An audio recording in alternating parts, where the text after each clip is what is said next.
And welcome back, everybody, once again to Strawberry Jam number 18 Mind Games. I am TJ the Obscure here with you, and today we are playing Umbral Confluence by Caecillius. This map was created in under 72 hours for Strawberry Jam number 18. The theme, yes. The rules, I'm guessing it's going to be basic rules. We need to check our difficulty, play in survival mode, yada yada yada, yada yada yada, yada yada yada. Do not play with keep inventory on. Who would ever do such a thing? Do not break or place. Have fun. Have fun. We will try our best to have fun, Mr. Caecillius. And we have some basic starting gear, it looks like. Let's go ahead and do something like that. And then we're probably going to find the rest of the armor over here. Or nope, it's set up for multiplayer play, I guess. We can go ahead and take some backup weapons and tools. What is that? What is that? Oh, that's the entrance. I thought we were going to use a button to get into the map. What does this do? Click to activate death counter. Okay, that time it actually worked. In the last map it was a trap and it ended up exploding, so I was a little nervous there, but thankfully that was not the case. Gosh dang it, you people with these dark blocks. Stop it. Stop it. So annoying. Okay, it's just for that one transitional area. Oh gosh. Okay. Hard. Hard. We like it hard. Always like it hard. I see something. We don't have any blocks. I see wood over here. I see creeper things. And we don't have much food, so we need to try our best not to get hit.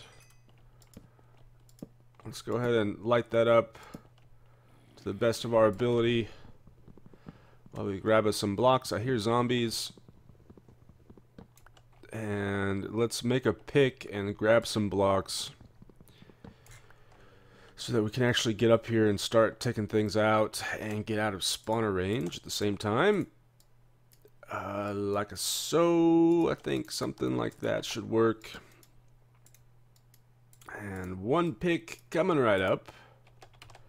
I think this map may have won the jam. I'm not entirely sure how that works. I mean, it's not really intended to be like a hardcore competition or anything, but I'm pretty sure they do like vote on a winner or something.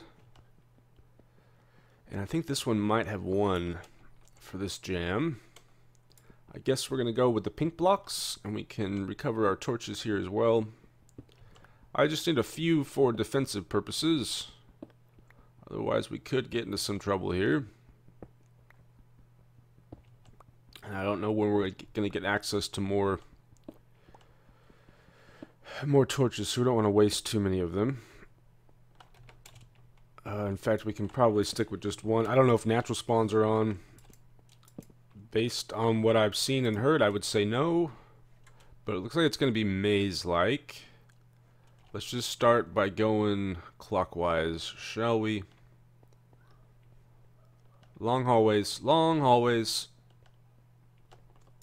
Oh man, it really is going to be a maze, isn't it? Yes, indeed.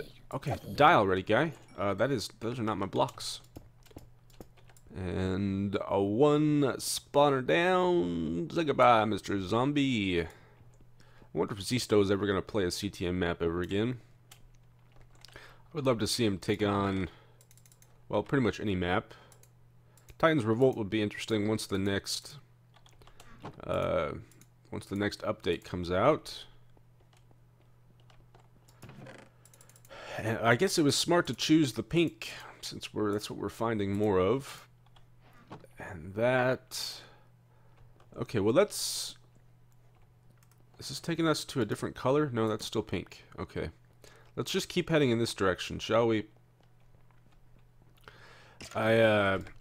Okay, maybe do we want to go that direction? I don't know if we want to go that direction yet. Dealing with the skellies and all.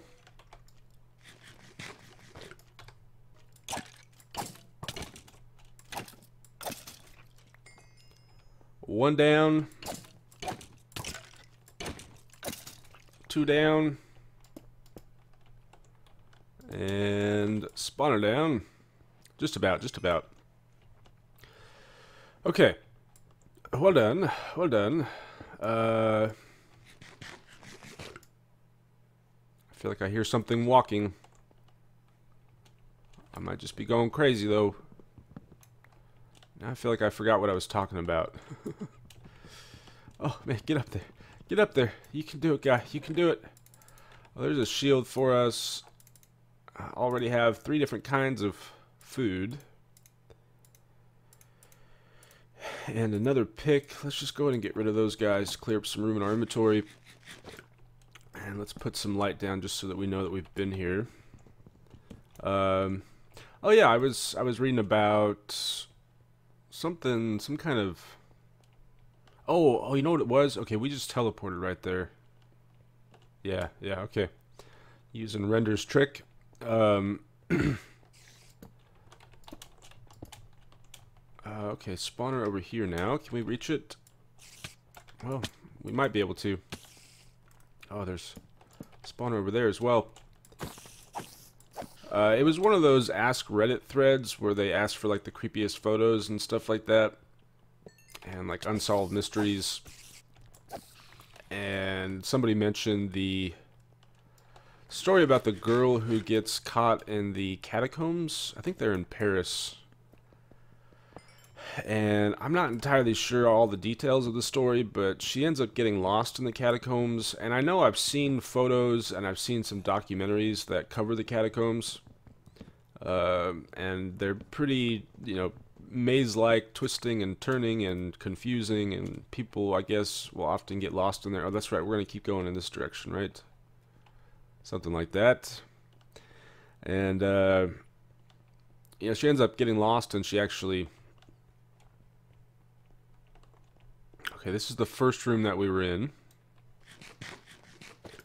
And she dies, unfortunately, sadly. And, oh, hello. Hello. I don't have a bow yet. We're close to being able to make one. Oh, you know what? We need to put our shield on, don't we? Oh, gosh. Well... Thank you, Mr. Shield. Go ahead and do that. And that. There must be a skelly spawner in here as well. Oh, good shot, Mr. Skeleton. Where is the skelly spawner?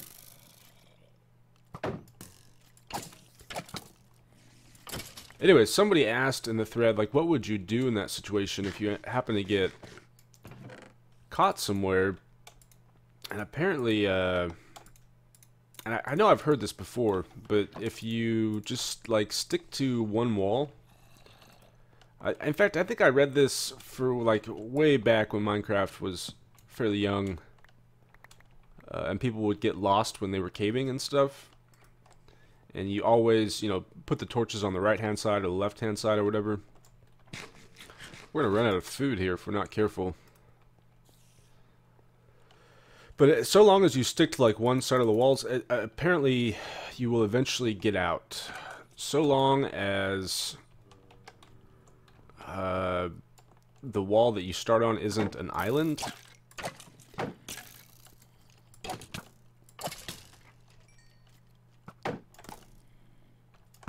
And I think somebody pointed out that the catacombs are vertical, or they can go up and down as well as, you know, straight ahead. And that makes the strategy not work as well. But, okay, we're out of good stuff at this point. Good food. We do have that one thing of beetroot soup. It's so hard to say. So hard to say. You could probably come up with a cool tongue twister using that. Chest. And more wood. We have a decent supply of wood at this point. And more apples. Crappy apples. We can go ahead and exchange those guys out. And once again, I just want to keep heading in the same direction. Hello. Oh, there goes that shield. Guy did not drop any armor for us, unfortunately. Who wants to blow up? You were the lucky winner and the lucky loser. Can you be a lucky loser? I guess, if you're on, like, the biggest loser, right? And you lose the most, does that make you the lucky loser? Perhaps, perhaps. And more of that, and more of that. I was joking with my wife. I don't really recall what started the joke. But, it seems like natural spawns are indeed on. Did I just check this? I did just check that. Okay, we have hit a dead end here. Is it truly a dead end? I suppose so. Alright, well then. Do we want to go left? Let's go right. And see what we can find. But I was joking with my wife how it would be interesting to have like a biggest gainer series where the winner is the person who can gain the most amount of weight. I mean, it would make sense if you're like an athlete, wrestler, or something. I hear an Enderman, and it might be smart to try to go after him. Collect all the blocks. But I guess there's actually some psychological disorders where like people want to gain weight, like the opposite of bulimia or anorexia. Oh, there's a couple of you guys here. Alright, I don't know if an ender pearl is really going to serve us well in this area. Okay, there's another teleporter.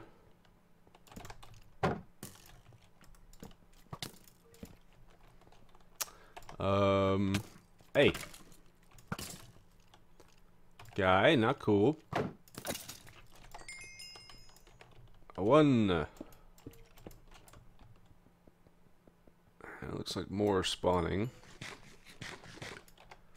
It's so colorful. It's so pink. I feel like this should be like a Valentine's Day map. Even the creeper banners on the wall look kind of inviting. It's odd how that works. Why do we associate pink with love and kindness and that kind of stuff to begin with? I was listening to some interesting stuff, and again, this is something that I've been aware of for quite a while, but it was on the radio, I think, when I was driving to and from work. We're just talking about color and how different cultures have different concepts of color and different language used to describe color. I'm gonna say, man, that guy did a lot of damage. Oh gosh, he's doing more damage even though he's dead. Okay, let's go ahead and do something like that. But there's some tribe, I forget where they said it was. We're going right, correct? There's some tribe where they... Well, first of all, they've noticed that most cultures develop words, language for specific color. Gosh dang it, I wanted the skelly to hit the zombie, but oh well. Like, there's a pattern in terms of how languages develop, or how cultures develop. This is hard to talk about, such complex topics. How cultures develop language for different colors in kind of a noticeable pattern. Okay, this one has no spawners in it, yet we had a ton of natural spawns.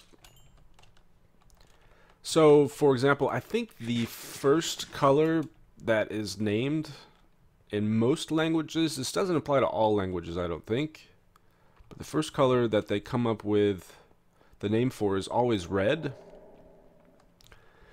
which is interesting. Why would red be the #1 color that cultures name first, you know? And gosh dang it, this is so confusing. So very confusing. Okay, we went right before. I guess we want to go this direction now. I think we should probably be lighting up the hallways as well, right? And I think I forget. My wife was saying it's just a very vibrant color, so it's one that stands out to us more so than other colors. Looks like we've already been to this room as well. I was thinking maybe because blood is red. That might have something to do with it. Or no, I've gotten this slightly wrong. The very first colors that they come up with names for are white and black. Almost always, almost universally. And then it's red.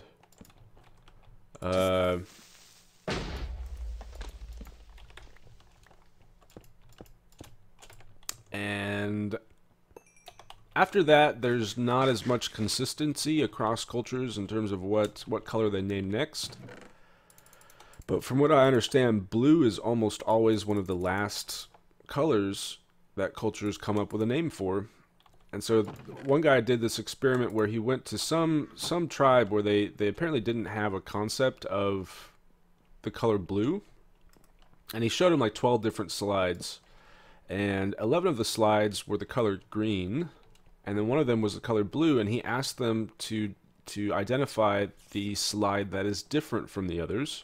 And the tribe couldn't do it. We see blue. And they might see something, but because they don't have a name for it, you know, they don't identify it as such. Okay, they're gonna fight each other.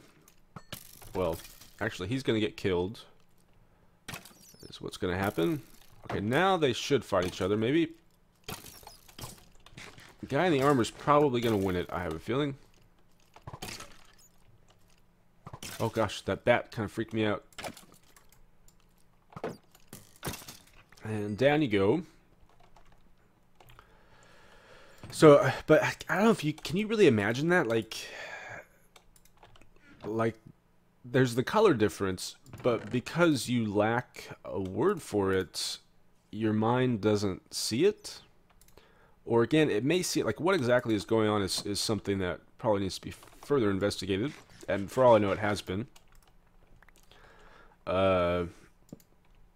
But yeah, it really demonstrates how much language plays a role in what we see, how we process the world around us.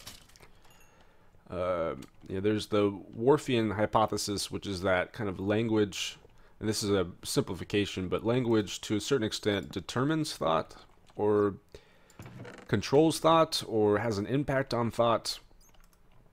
And so basically, if you grow up speaking German, you're going to see the world differently than somebody who grows up speaking English. Because the language is kind of the vehicle that we use to process our thoughts. You want to do it there, guy? Thank you very much. Thank you very much. I do appreciates it. Okay, this is getting a little repetitive at this point. I feel like there might be a trick of some kind where... Oh man, I got a lot of stuff. I got lots and lots of stuff. You go away. We do want all of that stuff, and our armor's getting kind of low too. But one of the researcher that they were interviewing ended up doing this experiment with his daughter because, you know, one person, you know, recognized that they were like, hey, why is blue always the last color? You would think blue would be one of the first colors because the sky is blue. And so the guy did this experiment where he had a newborn, or she was like 12 months old or something, was just really starting to learn how to talk. And so he taught her all of her colors, including blue. And he would, you know, go outside and point at a tree and say, look, the leaves on the tree are green. And she got really good at identifying colors. But one thing that he always kept from doing was identifying the sky as the color blue. I feel like this is taking us out of the dungeon. I don't think we want to go out of the dungeon yet, do we? Man, this is okay. Well, I should probably be lighting up the hallways too, just so I can see where I've been and where I haven't been. And also so I can cut back on natural spawns. Whew, okay. Yeah, light it up. Light it up.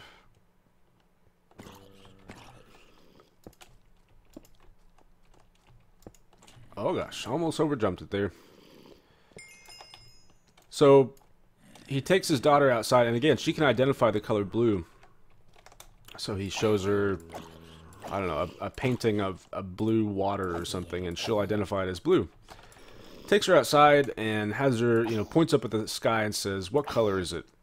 And even though she knows the color blue, she can't identify the sky as the color blue, so she just draws a blank. And he does this over a period of months where he keeps asking her, take her outside, point at the sky, "What color is the sky?" And she never answers. Eventually she does say that it is white.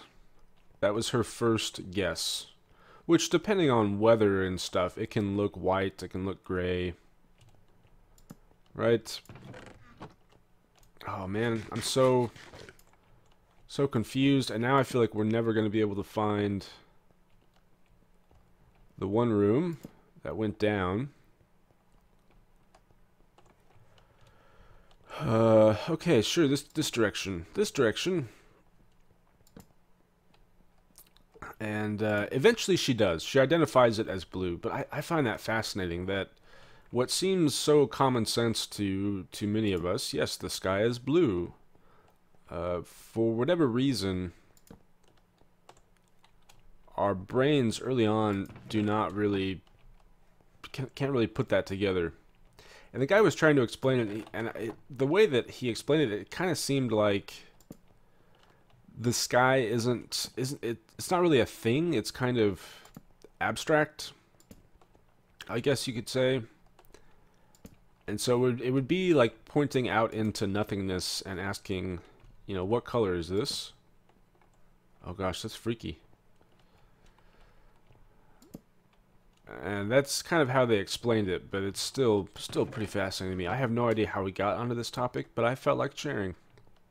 So you're just gonna have to deal with it. Oh, this maze is driving me absolutely insane. I don't know if there's a wool here. I don't know if we were supposed to go down that hole or not, or what. I should have done a better job of leaving breadcrumbs.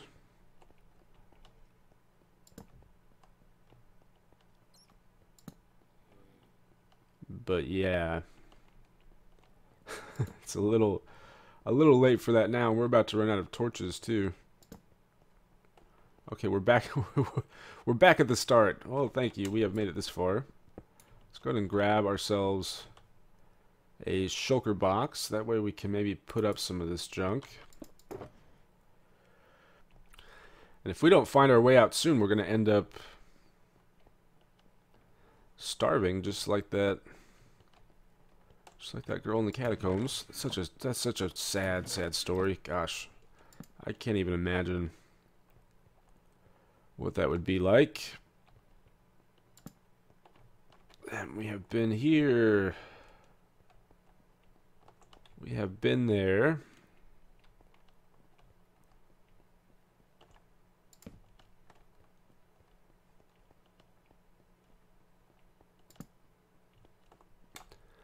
Okay, well, we've made it back to this room now. Like, I don't even know how many objectives there are. If there is an objective in this area, I guess we can always come back for it. Now we're going down there with no torches. Oh, is it really just a maze? Like, over and over again? Thankfully there's some coal there.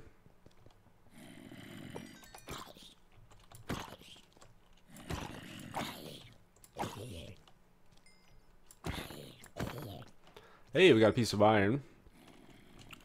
That's pretty lucky. Ladders, I'm assuming that's so we can get back up if need be. Okay. I mean I like mazes. But I can tell you right now that this is gonna end up getting a bit repetitive.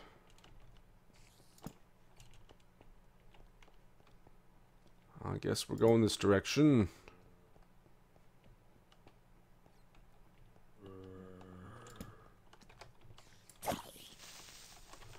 Alright. Boom, just push them right into me. Thank you very much.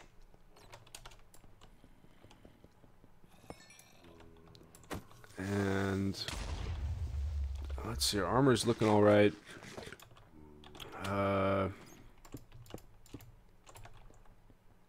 Let's take out Mr. Creeper Spawner and grab more of the coal.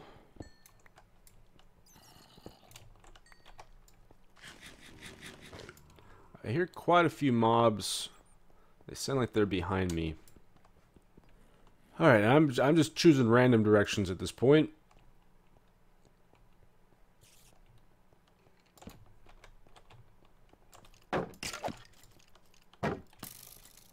Oh, stop doing your running back and forth thing there, guy.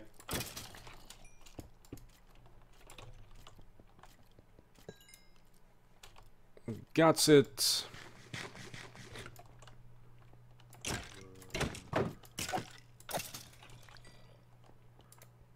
Alright, got a decent supply of torches now. Let's just keep on going.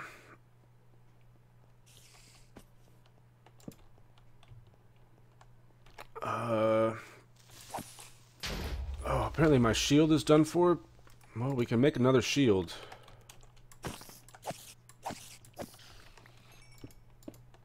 I'm not sure if that's what I want to waste this one piece of iron on. But it would probably make sense.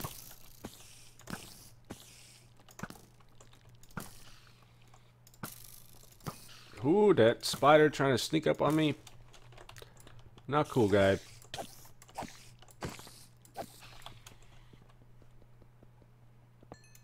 Got it. Oh, let's see here. I feel like there's another creeper around here somewhere. But I guess maybe not. Protection 2 mending. Well, that's nice. There's my other creeper friend. Helping me mine the coal.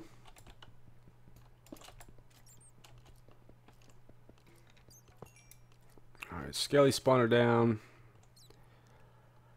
Like, I keep thinking the banners might be trying to tell me something, or there's gonna be just some room that's slightly different. Or something. I just remembered I don't have a shield.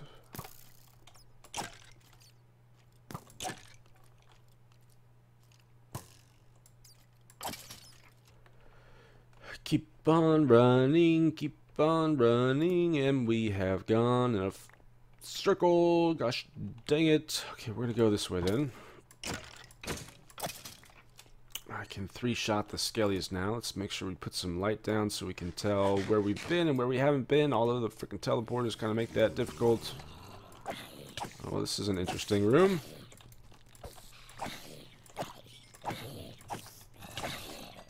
Nobody behind me, please. Did he drop something right now? I feel like he dropped something.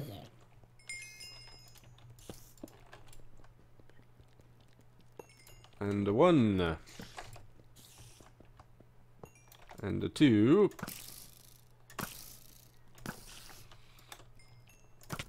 Oh, Mr. Spider, you cheaty guy. I was hoping the fall damage would kill you. Alright. Well, I feel like this episode has probably gotten to be long enough. I don't know what I want to do. I feel like I should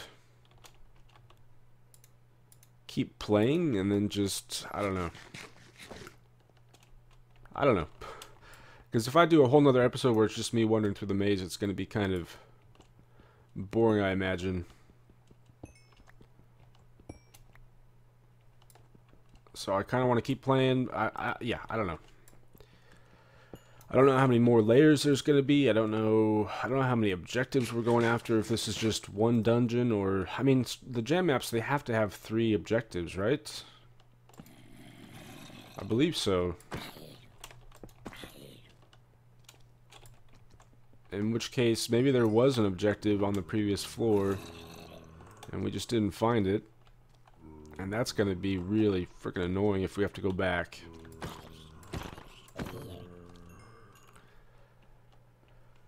I guess we'll just call it an episode here. Anyways, you guys, that's going to be it for me for today. Thanks for watching, everybody. Hope you enjoyed, and I will see you next time.